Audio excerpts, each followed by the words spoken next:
Coming up on this episode of the Upper One Podcast, a very special tribute to our friends Ben and Brian of Elvis Monroe.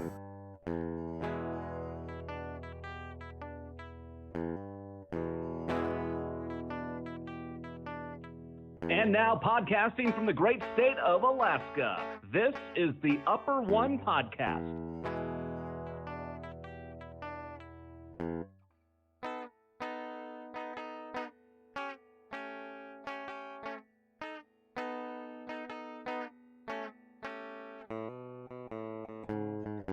Welcome back. This is episode 36 of the Upper One Podcast. I thought I would replay episode 16 from August of 2020 with our friends Ben and Brian of Elvis Monroe as a tribute to their upcoming album release show January 27th at the M Resort and their signing with Curtain Call Records. The album is a story so far, and this is my interview where I asked them for 10 minutes and I got 50. So here's to you, Ben and Brian. I hope you guys have a great show, and I hope this album takes off. Hello? Hey, Mom. Hey, tell Dad we're on our way. Rocky, the boys are on their way.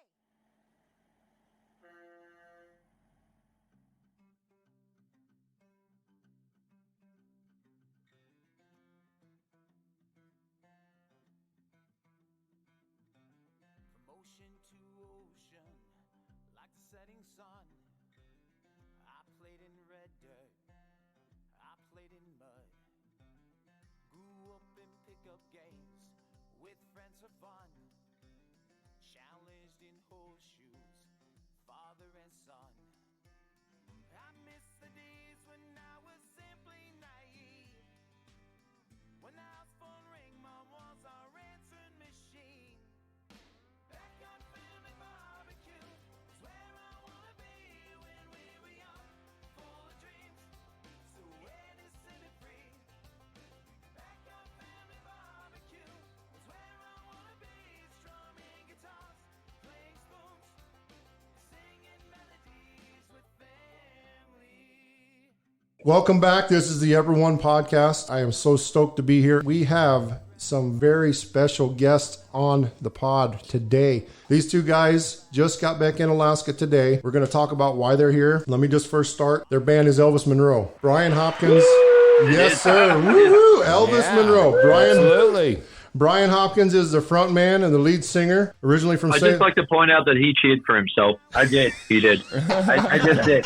Perfect. I cheered for you too, Brian. Hey, Thank you. Thank you. What is it? Imitation is the best form of flattery, even if it's of yourself. No, sure, why not? So, anyways, You Brian- said the name, and it was dead silent.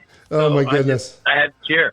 Yeah. So, Brian was a high school baseball player. Was a pitcher and first baseman. Brian started his music career, was the lead singer frontman for a Hollywood-based band called Paperback Hero, which I looked up, and there was this thing called the KROQ Budweiser Hard Rock Cafe Battle of the Bands, and I think you guys won that in 2005. Is that correct? 2005, then 2000. No, it's Ben. I won over $75,000. Wow. Prize money.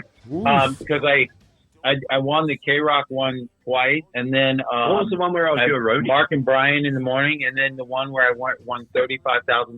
Lifehouse was my roadie. Yeah, I was his roadie. Nice. That's crazy. Seriously, Nice. So- Ben and Brian were the roadies the night we won $35,000. That was in 2008. I was the sexiest roadie with the best accent. Oh, good Lord. The last thing, Brian, and I'm sorry I don't have a whole lot left, but you're in a family of music individuals. Your dad, who's been up here, Rocky, also known as the Spoon Man. So when you hear some of these songs that we talk about a little bit later, and they talk about playing spoons, that was Brian's dad and his uncle, that they, stuff that they did with their family. And Brian's also got a brother. His name's Cody. I got to say, Hey, last just year. a little bit of trivia, guys. You guys might have heard of the Spoon Man. Soundgarden sang about him. Spoon Man. Oh, That's good right. Lord. I'm going to have to look that one up. There you go. I know That's about last Rocky. year at the backyard barbecue, my wife and I, we got a chance to stand there and talk with your parents, Brian, and great people. My wife really you. loved them, and they were so nice to us, even though they didn't really know us. They were so nice to us, and I thought it was really cool. I had no idea he was going to go up on stage with you. That was Great a given. people. They were celebrating their 50th wedding anniversary, and I kind of figured that was happening because, you know, we had him at the pre-concert party that Monday night, and he came and played a little bit, so I was expecting it. My dad has been pulled up on stage. Well, one, I'm going to start by saying if there's 3,000 people in the fan, in the seats or in the crowd, my mom will have met 1,000 of them. And my dad just waits back until we call him out on stage, because whenever they're there, my dad joins us for a couple of songs. And that's a quick way to get out, as he calls, his grease pencil, sign some autographs, get some free beers. You know, it's a good way. It's the kind of thing my grandfather used to do. He used to wait until there was dead silent, and then he would yell out, "That's my grandson!" And then all of a sudden, he would have all of these young girls just hanging out with him and dance with my grandpa. So that's awesome. My grandfather had it down. So my dad just sits back, waits till we bring him out on stage. And I do remember the time. Remember when we opened for Daughtry? Yeah. And it was one of my favorite moments. And I don't know who took the picture. I don't know if it was Nikki. I don't know who it was. But they took a photo, and he had just left the stage with us. There's 7,000 people he didn't play to. And he's staring out from side of stage in our cabana, looking out at all those people. And I had my arm around him, and I literally said the word, "We've come a long way from the backyard, huh, Pops?" And he just started to get nervous because he just came off stage. Randy Couture joined us, and even 7,000 people. So since then, he does the, "How many people tonight?" And I'm like, 3. Is that enough for you to get off the couch and get out of your chair? Come join us. So Rocky's hung his spoon up for COVID because there's not allowed to be enough people at the show. Exactly. You have to wait. Gotta wait. He's waiting for the big crowds. Well, you remember the one where we just did with Brett? That was like last year. Yeah. 8,000 people. And I looked around and I said, "Dad, this is the biggest crowd you've ever been in front of." Yep. And coolest moment. So, yeah, and out here, bringing him out here was a lot of fun. So that anyway. was great. And I remember the pre-concert when I was looking over and I could see this lady singing. And I'm like, that's got to be Brian's mom. And then I met her later and absolutely fell in love with your parents, Brian. They raised you right because you were a resemblance of them. And Ben, that's nothing short of what I've seen with your mom and dad when they were up here.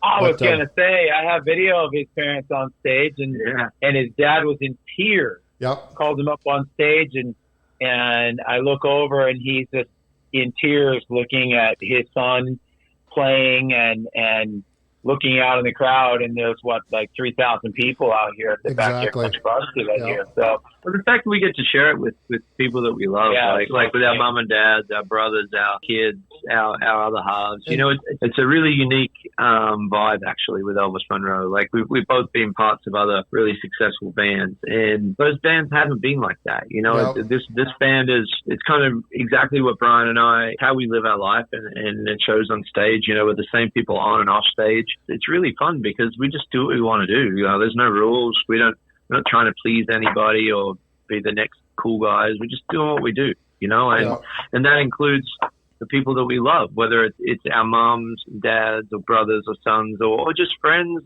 talented people. If we can shine the light on some other people and give them an experience they've never had before, that's what we're all about, Matt Morgan was a classic example. I was telling this story yesterday and to someone, and here's a young man who was our opening act and then stayed on the rest of the tour and became the roadie, and then we kicked his bump because Jared got sick and we needed someone to play guitar and sing harmony, and he already knew everything, so we were shocked because he knew everything. He got up on stage that night, played all the parts, and sang everything spot on. So as a thank you, had him come up on stage. Well, he was on stage with us playing.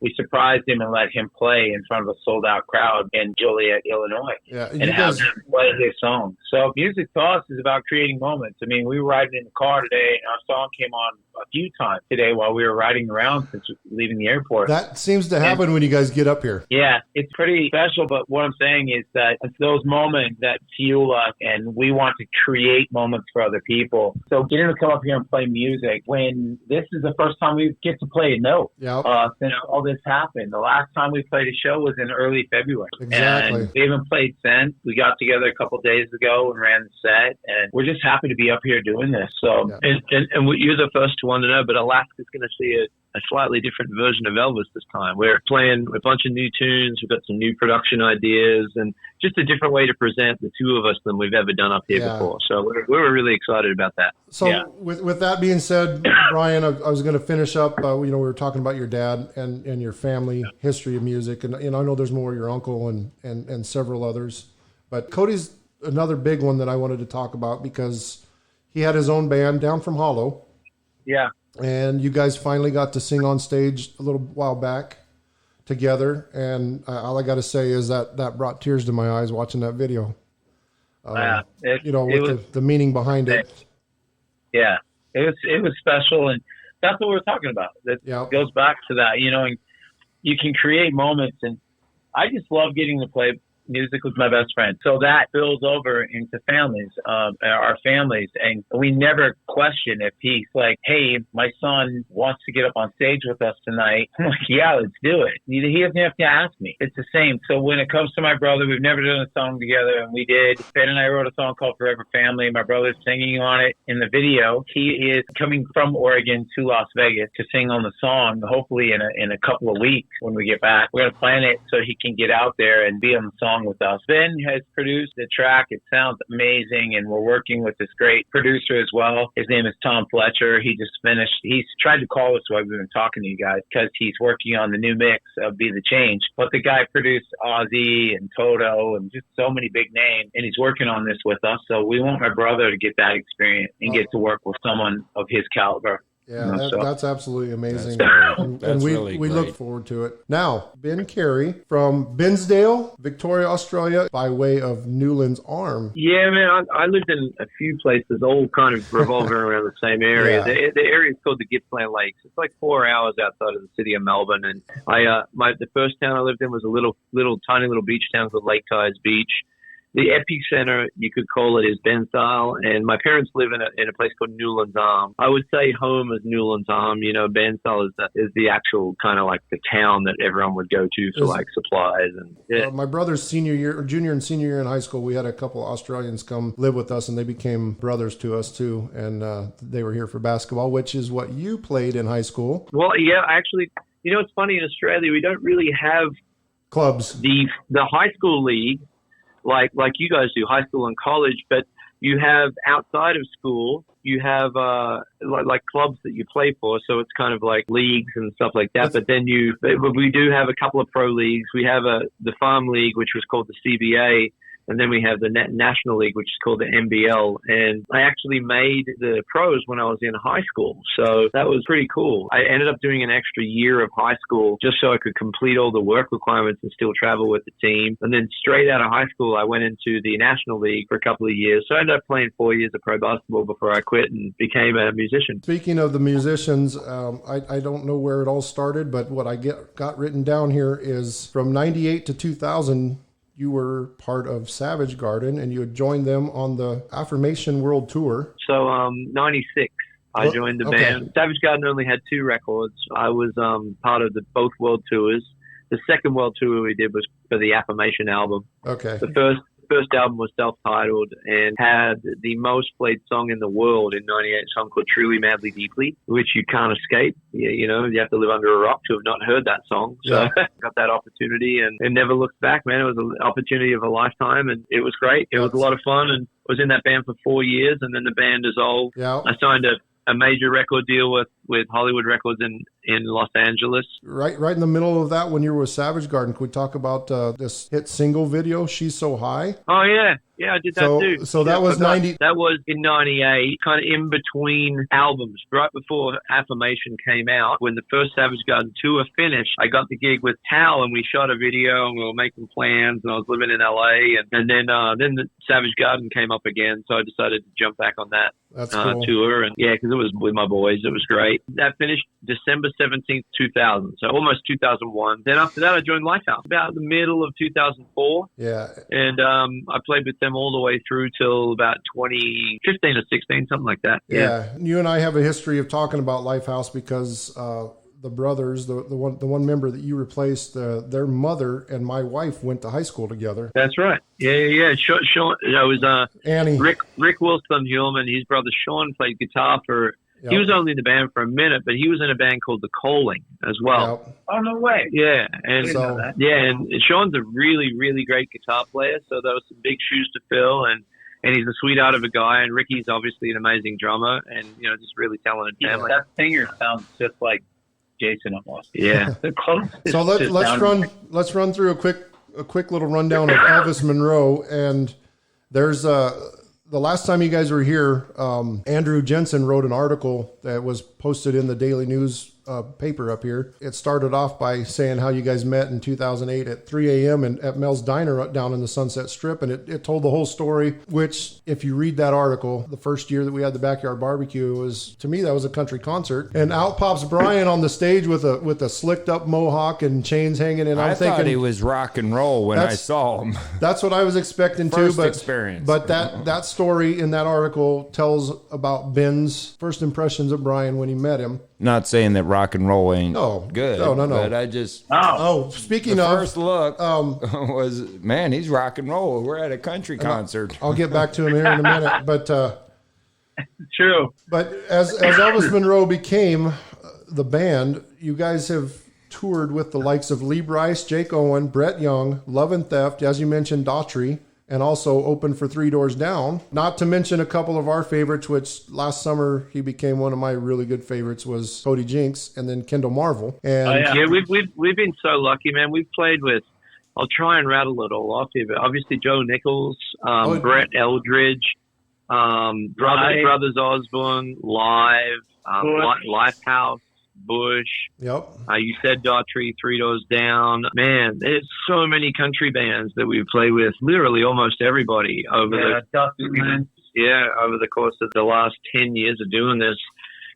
From our relationships, a lot of those guys loved Lighthouse, so it was really cool to find out that people we were fans of were fans of our heritage as well, I'm really proud of that. And what I'm even more proud of is what we do in Elvis has got nothing to do with any of that. Exactly. It's what we do together that makes it special. And it's, we don't really sound like anybody. We definitely don't look like anybody. We don't have the same rules as all these other bands, and we just got to do our thing. And that's what I love most about it. I spent my whole life being part of massive, world famous bands on major labels, and it's a big machine, and you can't really get out of that lane. Whereas we're lucky enough to create our own island. We can kind of do whatever we want. If we want to make a super country record, we can. If we want to make a dance record, we can. If we want to make a heavy metal polka record, we can. I don't know how many people are going to like it, but we can do it, and I think the most honest thing we do is we don't have any rules. I produce the stuff, so whatever we write, it talks to me a certain way, and Brian lets me run with it. And you get to lay it down the way you want it. Yeah, that way, and that way every song's honest. And we do have a thing that we do. There's not a formula, so to speak, but there's a flavor and stylistically things that we do as writers and as best friends that... Yep.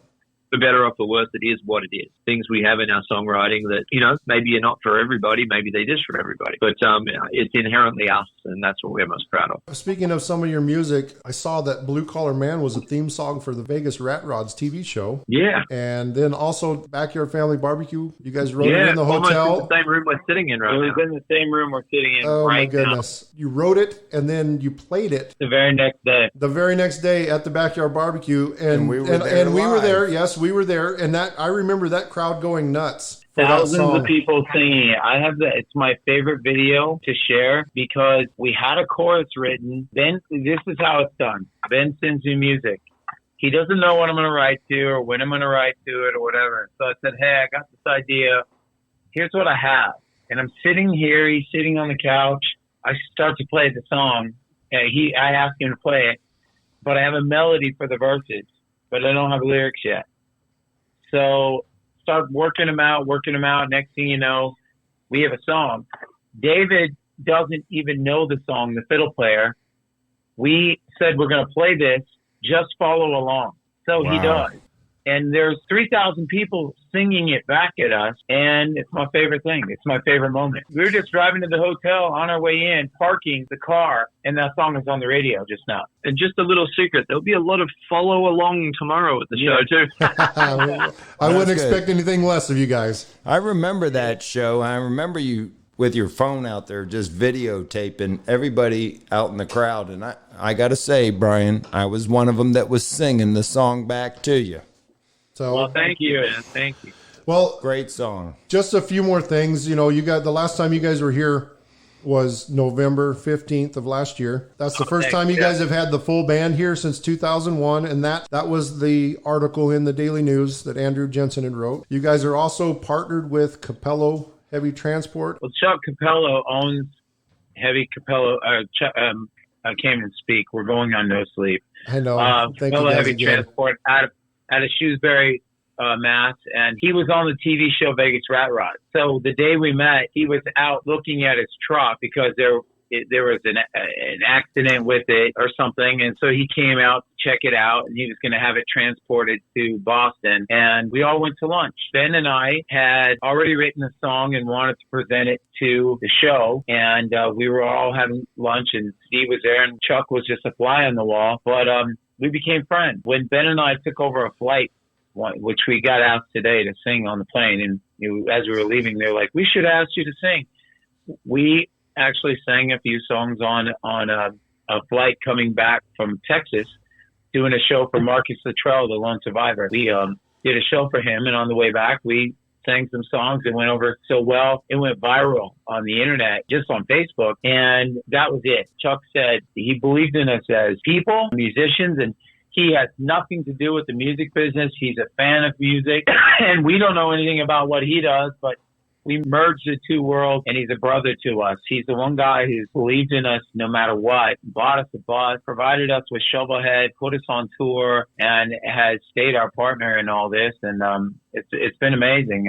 But with the slowdown and everything in the whole world, Chuck has rerouted his workers to get food to places, and he's one of the, let me just put it this way, he's a great guy because when there's a disaster, I don't care where it is in the country, he'll send some drivers out with generators or food or water, and he'll do it on his own dime. That's very In cool. Detroit. That's what he does. Being a commercial driver myself, that that means a lot to know that there's essential people like that are doing what they can when they can for who they can. Yeah, he's awesome. Another thing, and I've bought a shirt, and we had a whole lot of Facebook posts through the Elvis Monroe Mafia and other places, Matt Valley, with the Warrior shirts and the Warrior clothing line. That Red Chapter clothing, that's one of your guys' deals also, and that stuff's turned out pretty cool. Thank you. Yeah, Ben has Petrolhead Apparel, and I have Red Chapter Clothing, and we both have partners. Bill Wyndham's his partner, and Mark Palmer, Ryan Palmer, and Kent Emery are my partners with Red Chapter. And we did that shirt to raise money to get my brother relocated to Oregon, where my parents are now with him. Yeah, and my sister and everyone's can be closer and keep the fight. So that helped. We raised a lot of money and got him out there. So it was incredible. Thank you very much. Thank you. Yeah. The last thing, I guess some of all 7 of our listeners know or may not know about Elvis Monroe was that you guys were there October 1 in Vegas at the Route 91 concert when all of that nastiness happened. After that, you guys came back up and we did a concert here in support of the families that lost the 2 Alaskans that died and then the one that was wounded. And Ben, I don't know if you ever really talk about it, and if you want to, it doesn't matter, but if you want to maybe just say. Well, we did that for Doreen Anderson and Adrian Murphy. Yep. Yeah.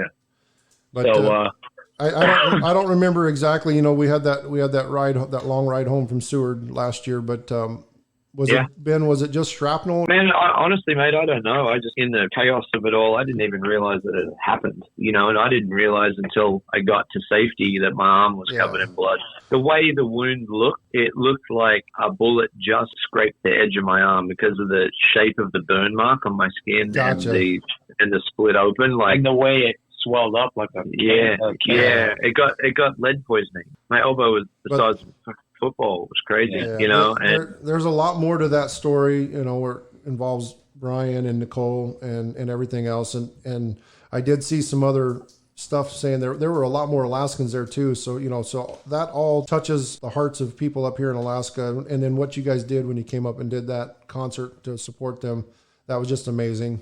Thank you. Doreen, Eric, I don't know if he remembers this, but Doreen was part of our cowboy crew at the Aces game. She was like the treasurer or something for that. So, just a few more things. I know we've kind of gone a little longer with you guys. From the bottom of my heart, I appreciate you guys doing this for us. Thank you. I'm just going to run over. You mentioned Matt Morgan. I totally forgot to write him down on this list because Matt Morgan is from New Mexico and he's one of my boys. Yeah, man. He's a great dude. A real quick story about him. You guys said that how you brought him, the way you brought him in. Where he kind of knew all your songs. Do you know mine and Eric's favorite band in a similar position? Tommy Thayer. They had brought Kiss had brought Tommy in to do whatever with Ace Frehley, and Tommy was the same size, and Tommy knew all the songs. So when all that happened with Ace, Tommy just stepped right in, and now he's part of the band. So, so there's Matt Morgan, just a few past and present members. Everybody knows who Ricky Nelson is. Well, Matthew Nelson is on your Be the Change video. Matt's actually Matt's like a founding member of Elvis, and he sings all the backgrounds on all our records. Yeah. Like he's not always here with us or in the band physically, but on the recordings and stuff, he's a very big part of it. And he named the band. I was actually going to get to that because I got a question later about that. But yeah, Matt Nelson and his brother Gunnar. I grew up listening to them. We all know who Ricky is, and we all know who his grandparents are, Ozzy and Harriet. And then you had Ryan McMillan from Matchbox 20, Daniel Spreewald from Phil X and the Drills, and then Raw. I know you guys call him Raw, but his name's Raman Philippe, and he plays for Lady Gaga, plays with Lady Gaga. Yeah. Chris Reeve and Ashley Reeve, they're both on the Be the Change video. Chris plays for Avril Lavigne. Ashley plays with Cher. And then you talked about David. David Pichette plays fiddle, and he plays with Emerson Drive. And I don't know if you guys know this. They named their band was actually called something else before they went to Nashville. And there was another band that said, no, you can't do. I think it was called 12 Gauge. They said, no, we already buy that name. So they changed their name to Emerson Drive because they're from Canada. There's a place in Alberta called the Emerson Trail that ties into the Alaska Highway. So Emerson Drive's always been a big deal up here for us country music guys. I don't know if you guys knew that. We did not know that. No. That's good to know. You know that when David was up here, his very first trip, the day before the show, remember? Because we were sitting up there with Lee Bryce and Jake Owen on top of the motorhome, sitting there talking, and he said, I'm going to go to Flat Top. And someone told him a story about the last person who got attacked by a bear. He was actually a fiddle player, and he saved his niece and nephew or something. And it was a true story. And then he went up there and ended up face to face with the bear. David did. Really? After he heard the story, David ran into a bear. After he heard the story, came face to face, and Randy and Jennifer were with their kids, and they're the owners of the Aviator. I guess Randy started clicking rocks together. It scared the bear, and he dropped down back on four paws and then took off. And David thought, this is it, I'm going to die.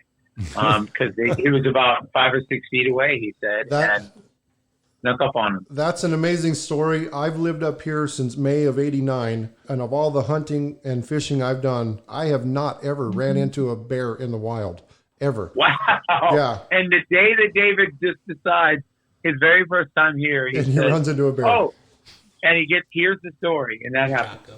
So we have a new guy with this trip. His name's Ziggy. He's our engineer. So he's probably going to get run over by a moose. Oh, good luck. I don't know. Scott must be shopping or hunting at the car store or something like that, because I don't know. When I go hunting, I've ran across a lot of bears. So Oh, wow. I've got a couple questions. I'm going to start with Brian. Sure. Why don't you tell me about your friendship with a 2004 World Series champion, Jeff Suppan? Suppan, yeah, Jeff Suppan. Well, actually, I met him at a show in 2005. I won that K-Rock Battle of the Bands thing. He showed up because we met at a Super Bowl party the night before and hit it off as friends, and he showed up the next day. We started playing catch the next day, and then we started training together. We became friends, and we've been friends ever since. Like, I have Marco Polo on my phone because he likes to send me videos, like just him just talking about what he's doing. Now he's coaching for the Royals, but he used to go up to bat to a Paperback Hero song called For You, and then he introduced me to my all-time favorite baseball player, who's a friend of mine now,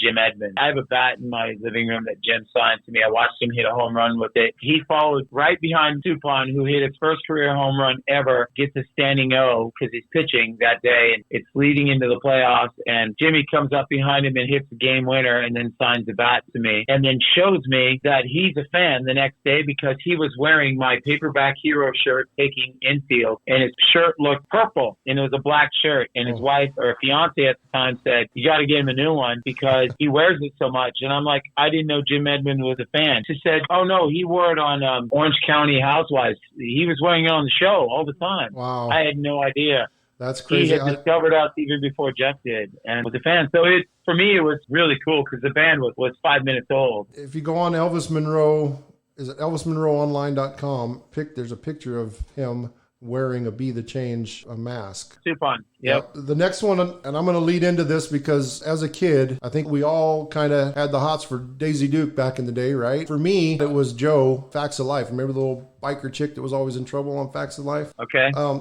So Brian has an acting career, and I've seen a picture of it. He was in a show called Saved by the Bell, and the picture is Brian, and I don't remember how old you were, but Kelly Kapowski's sitting on his lap. Yeah. Which is Tiffany Amber Thiessen. She was the shorter, darker haired girl of the school. Brian. She was the reason why everyone watched the show. Yeah, she was the one. She was Zach's girlfriend. And I played Vince Montana on the show, and what you don't see, she and I are making out, and then I went back and did the college years as well. Oh wow, that was fun times. And I get recognized for that a lot. It's hilarious. I led into that for that reason because back when you were a kid, it was Daisy Duke, and for me it was Joe on Facts of Life. Yeah. And then as I get into high school and it's Saved by the Bell, your little crush was Tiffany Amber Thiessen and Kelly Kapowski. Yeah. The next one I want to ask Ben, and I read this on the Wikipedia.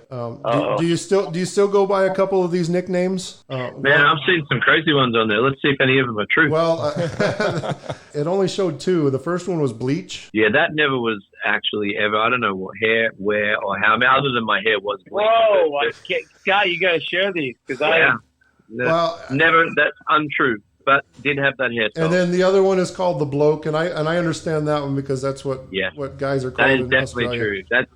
That's a little close to my heart because that actually Jason, the singer from Lifehouse, named me that because we were at Outback Steakhouse one night. It said blokes and Sheilas on the bathrooms there. Exactly. And he's like, what's a bloke? And I'm like, bloke's like a dude. Like, you're a bloke, I'm a bloke. And he goes, oh, so you're the bloke. And I'll go, I guess that's me, you know? So he kind of dubbed me that one. I mean, back in the day, my first world tour with Savage Garden, I had, bleach white hair. And unfortunately for me, the singer for Chumbawamba had the same hairstyle. And they had that song, I get knocked down and I get up again. So we'd go somewhere and everyone think I was the singer from Chumbawamba, That's funny. So they would ask you if you would tub thump with them, huh? Yeah, exactly, man. And so I don't know why that's even on there because that's never been a nickname, obviously, other than the obvious reason of the haircut. But the bloke is definitely, but it has to have the in front of it. Yeah. Or if Jason used to say bloke, that was my name. Yeah. I guess the last one is for both of you. You kind of covered some of this, like there's going to be some new stuff. Obviously, you got some new music coming out. We're probably going to hear tomorrow night. But like I said, we talked about Be the Change, which once this COVID hit, you guys, there's a story behind it. You guys wrote this back and forth and played the music, and it all was done online where you guys were in all your homes, set apart, social distancing, which turned out phenomenal, by the way. I can't wait to hear the studio version of it. But other than that, I mean, you guys got anything else coming out that's going to be an actual CD, or are you just still putting stuff together? Well, we're in the, the studio's like it's more than a full-time job in itself, you know, making a record. So that's really what we're focusing on. And once we get that done, then we're going to kind of make a plan, Gotcha. you know. So it's really about the music. The songs are written. We've got almost enough for 2 albums. Last individual question. Neither one of you have Elvis or Monroe in your name, so where did that come from? I know that Matthew Nelson. Matt Nelson. Yeah, did named he the ever band. explain how he came up with that? We knew where it came from. Back when Ben and I just became friends, right after we met in that diner, Ben and I started hanging out a lot, going to see movies, writing songs.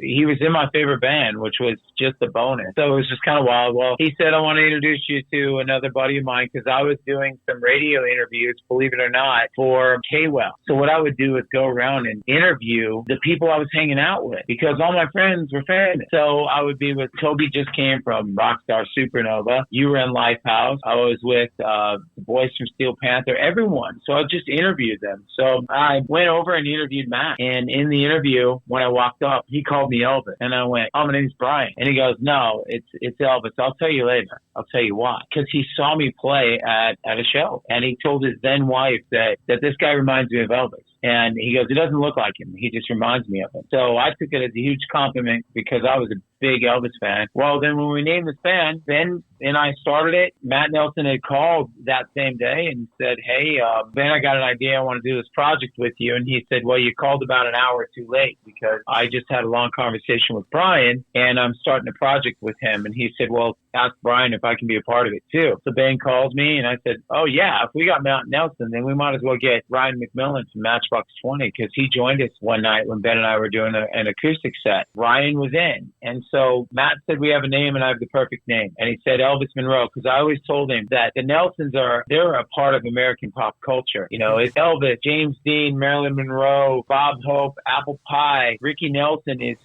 he's lumped in there. And when you go down on Hollywood Boulevard, his photos are everywhere and he's a part of all that, you know, Frank Sinatra. And he said, we already have a Nelson in the band, so I want people to call you Elvis, and that's the joke. So Elvis Monroe was what he named the band. And I remember Ben and I doing a show and he leaned over at me and said, hey, Matt came up with the perfect name, I'll tell you later. And then we got on the phone with Matt and he told us. And there's some other deeper discussions about that, some of the web pages that I was reading. That's funny. You know what's crazy? We sat in this room writing lyrics to Backyard Family Barbecue. And I said to Ben, this song touches both of us, but I can speak from what I grew up with. My dad playing spoons, my uncle playing guitar, them singing, laughing, joking. Back when I would just sit and watch and throw football, baseball, playing horseshoes with my dad, all in the backyard in Oregon. Ben had some of the same stories in camping and RV and all that stuff. And I said, I just sometimes want to go back to being a little kid and just soak those moments in more. But we can't. So we can write about it. And I said, now, shoot, you can Google who we are and Google our names and everything comes up. Well, you just did that. And you're digging out archive stuff that I had no idea is even out there. I did quite a bit of research the last 2 nights and, just I in appreciate case. it. So. And, and Nicole's on her way here. She's coming tonight. She's going to be here. It's special because, again, getting to share moments with people that I love. And I love my best friend. I mean, that night was meant to be sitting across from somebody, and now he's stuck with me. Yeah. Now. With your fan base up here, you guys are getting a lot of love in Alaska, and I know this is kind of a second home to you guys, but we love it up here, man. We have a lot of fans that become friends, Yes. and we love that they love our music. We love that we have people that we genuinely are happy to see and want to hang out with. It's more than just a musical connection, So we feel at home here. We feel loved here, and we love to come back as often as we can. Well, I just want to, again, thank you guys. Instead of doing all the internet searching, I'm glad to hear you guys get on here and tell us in your own words, get the truth from you guys and not... Yeah, man. And gossip. Scott's got my number, man. Call us anytime. We're happy to be part of it. Congrats on your new show. I'm really stoked to be part of it and glad we can contribute for today. And we'd love to do it again sometime. We got to run out the door and we got to go see Dennis Quaid right now. We just found out he's playing, so we're on the way. Oh, it's so we got to be out. late. We got to get going. Okay. Well, thank you guys again. Elvis Monroe. We're going to end this with some of their music, and I can't wait to see you guys tomorrow night. See you tomorrow night, man. Love you guys. Thank you. You guys, See you, buddy. Thank you, guys. take Bye. care.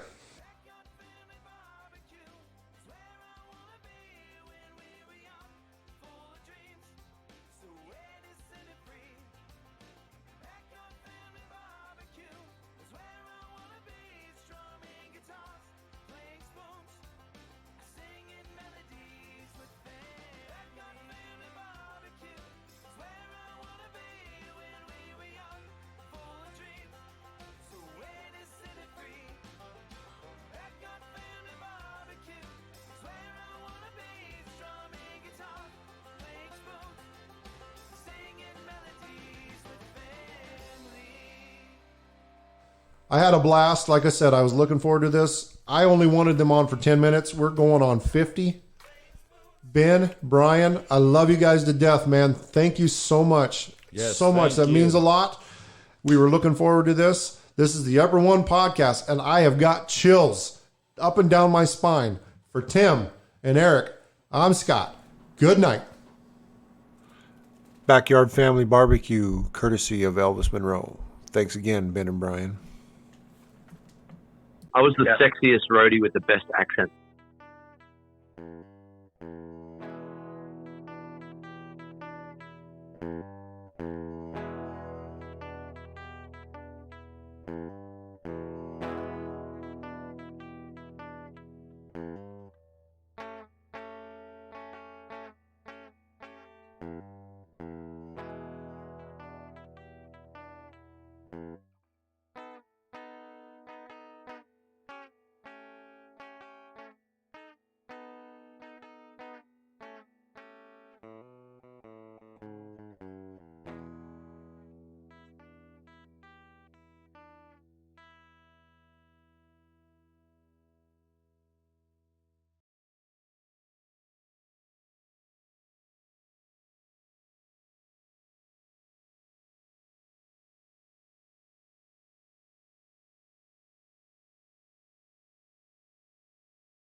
You have to live under a rock to have not heard that song.